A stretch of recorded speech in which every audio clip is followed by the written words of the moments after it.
Well, it's 2022. We made it. Sort of feels like we've been through some type of catastrophe and not knowing when it will end and how we'll fare through it. But here we are. Today's episode tries to provide tips for what you can do to become a better health advocate for yourself, and hopefully also share the information with your family and with your network so that we can all do a better job. Coming through the pandemic, we heard about the stark numbers which shared how many African Americans died because our health was so compromised when the virus first hit. I mean, just staggering numbers. So today's episode, again, I try to provide some tips, just simple things you can do so you can advocate better for yourself. And today's episode was so important to us here at Earrings Off. We followed up with the blog, which essentially provides you with this information in written form so you can have it, so you can return back to it as needed. Here's to 2022. Happy New Year, and may you have a wonderful, healthy New Year. Thank you so much for listening to this episode of Earrings Off. We want to invite you to subscribe, rate, and leave us a review. You can find us on Facebook at Earrings Off Podcast and on Instagram at The Earrings Off Podcast. Welcome to Earrings Off. I'm Lou. And I'm Teresa. Let's get started.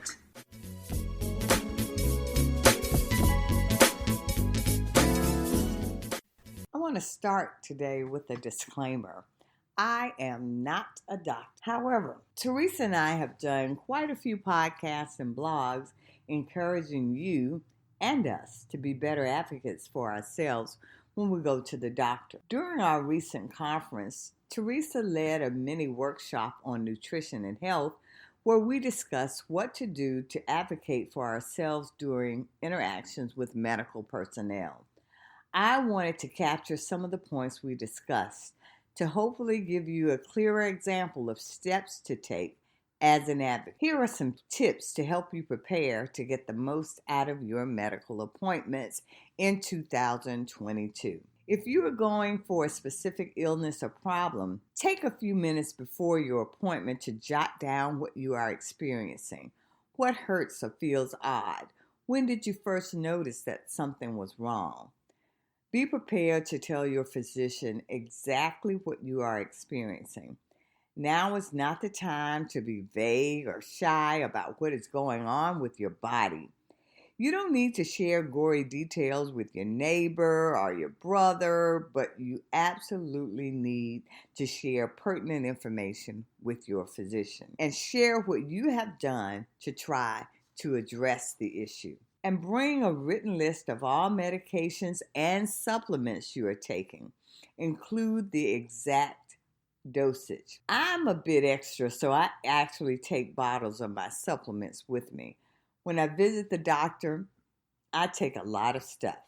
I take my medication bottle, supplements, a sheet with my blood pressure readings, my exercise log, and the blood pressure monitor that I use at home.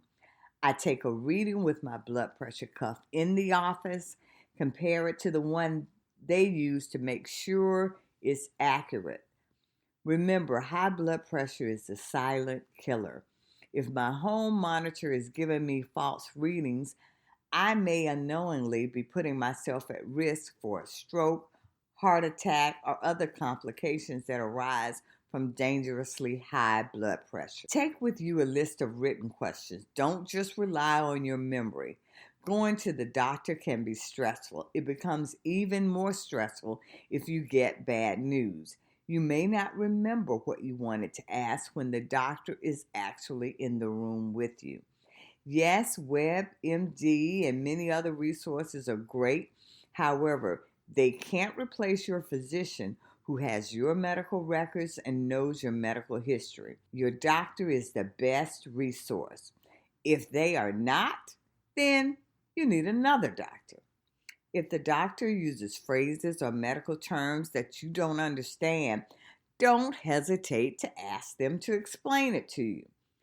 Please don't be intimidated by the white coat, and don't feel embarrassed about asking them to break something down for you or telling them you don't understand.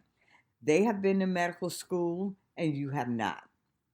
That's their job, and you can't help them do their job if you don't understand what steps you need to take or changes you need to make to improve or maintain your health.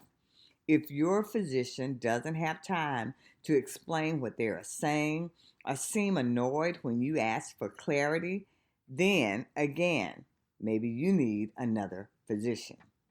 Take notes of what your physician is saying during the visit. Again, you may forget, and having notes that you can take with you can help you stay on track, and it can also serve as motivation for you to follow through on your plan of care. If lab work was done, review your lab results. Sit down, look at them, and notice what's happening with your body. Look at what test results indicated that you were within the normal range, and also look at the ones that indicated you were not within the normal range. Look up the terms of the test to see what the test measures and why they are important. When I get my lab results, I look at the full report. Sometimes it takes a few days depending on my schedule. I just look at as many lab results as I can at a time. I mark where I ended, just like with me reading the book. And so that I know when I pick the lab results back up where I need to start. And I return to where I was so that I can resume my review. I look at every result. If I don't understand something or if I'm confused, I send my doctor an email with specific questions or requests for more information. I compare lab results from one year to the next. I go back and see, okay, what changed, what improved, what got worse, what stayed the same.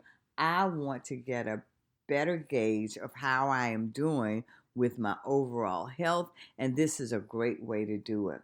So again, I am not a physician, and anybody that knows my academic problems with chemistry knows I'm never going to be mistaken for one.